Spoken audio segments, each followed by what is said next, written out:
जैसा कि दर्शकों आप सभी जानते हैं कि शारदीय नवरात्रि 15 अक्टूबर से प्रारंभ हो गई है और आज यानी 20 अक्टूबर को नवरात्रि का छठा दिन है। नवरात्रि का छठा दिन मां कात्यायनी को समर्पित है। इस दिन मां दुर्गा के छठे स्वरूप कात्यायनी की पूजा अर्चना की जाती है। इनकी उपासना और आराधना से भक्तों को बड़ी आसानी से अर्थ, धर्म, काम और मोक्ष चारों फलों की प्राप्ति होती है।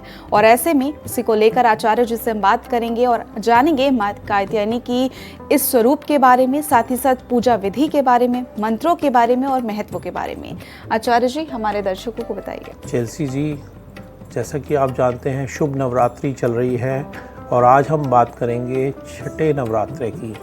छठे नवरात्रे में माँ के रूप माँ कात्यायनी की पूजा की जाती है। इनकी उपासना और आराधना करने से भक्त को बड़ी आसानी से अर्थ, धर्म, काम और मोक्ष चारों फल प्राप्त हो जाते हैं।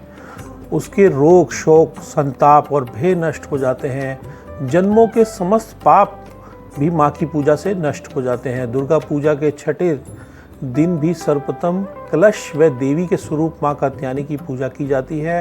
पूजा की विधि शुरू करने पर हाथों में सुगंधित पुष्प लेकर देवी को प्रणाम कर देवी के मंत्र का ध्यान करना चाहिए। दुर्गा पूजा के छठवें दिन देवी कात्यायनी के स्वरूप की उपासना की जाती है। इस दिन साधक का मन आज्ञा चक्र में स्थित हो जाता है। योग साधना में इस आज्ञा चक्र का महत्वपूर्ण स्थान है। इस चक्र में स्थित मन वाला साधक माँ कात्यायनी के चरणों में अपना सर्वस्व निवेदित कर देता है। परिपूर्ण आत्मदान करने वाले ऐसे भक्त को सहज भाव से माँ कात्यायनी के दर्शन प्राप्त हो जाते हैं।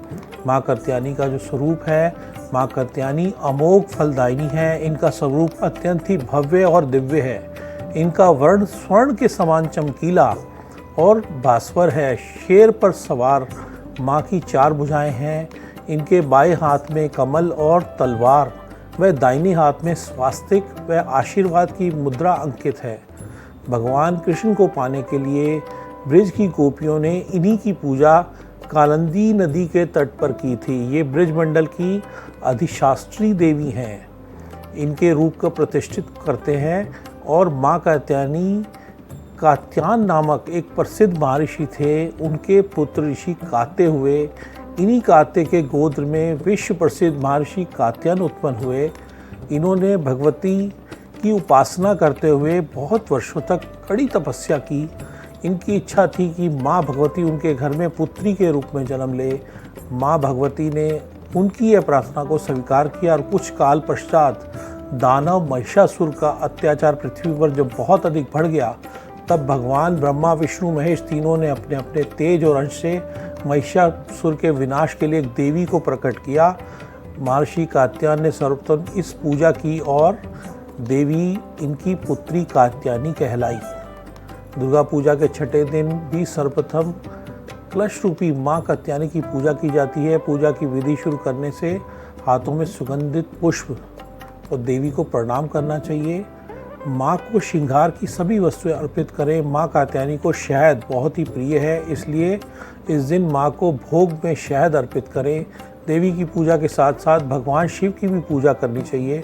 पूजा फल में देवी भागवती पुराण के अनुसार देवी के स्वरूप की पूजा करने से शरीर कांतिमान हो जाता है। इनकी आराधना से गृहस्थ जीवन में सुख में रहता है और माँ कात्यायनी की भक्ति और उपासना द्वारा मनुष्य को बड़ी सरलता से अर्थ, काम, मोक्ष की प्राप्ति हो जाती है और सभी रोग नष्ट हो जाते हैं। और एक बात हमें और बता दूं, जिनकी कन्याओं का विवाह नहीं हो रहा वो आज के दिन माँ की यही उपासना करें तो बहुत जल्द उनका विवाह भी हो जाता है। बिल्कुल आचार्य जी, बहुत बहुत शुक्रिया तमाम सारी जानकारी के लिए। और आचार्य जी ने यहाँ पर बताया कि नवरात्रि के छठे दिन किस प्रकार से पूजा करनी चाहिए, माँ कात्यायनी की सही पूजा करने का जो सही तरीका है वो भी आचार्य जी ने बताया, साथ ही महत्व बताया, माँ का स्वरूप कैसा है वो भी आचार्य जी ने बताया।